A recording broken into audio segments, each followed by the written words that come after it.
As someone new to Table Rock, I thought I'd love to introduce myself. So my name's Don. I've been in Boise, it's about 4.5 years. My family moved from Minnesota. I had just finished seminary. Now before Minnesota, my family lived in Nicaragua. So we lived there for 3.5 years, and right before that, my wife and I were going to college in Colorado, and I grew up in Colorado. I grew up in Colorado Springs, and then met my wife in a place called Alamosa, Colorado. Small town, small school.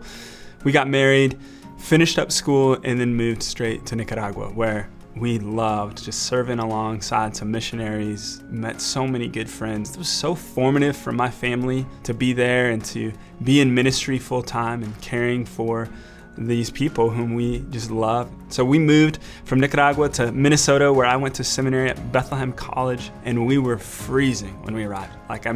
We were wearing sweaters in the middle of summer in Minnesota, and people would say to us, "You just wait." We had just adjusted. We adjusted to the hot and humid world of Nicaragua, and we left though at the end of seminary to come out to Boise. I love Boise. My family just wakes up sometimes and thinks this is really, really sweet spot to live.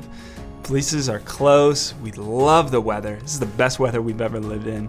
And then, of course, we love serving at Table Rock.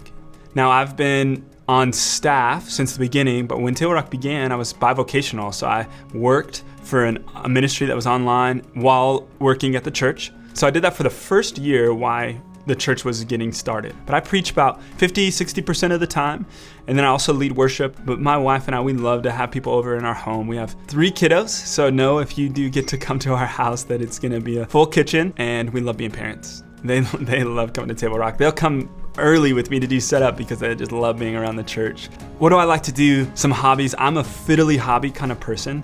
There was a season where I loved fountain pens, got into different fountain pens, different inks. I'll get into playing guitar more. I was making some espresso recently. I love learning new things, and usually if it's more fiddly, more nuanced, more particular, I get really into it. I really enjoy at Table Rock the fact that I know people's names and I know what's going on in their lives, because we're just a small family congregation, and just that's the church that we're a part of, and we love it.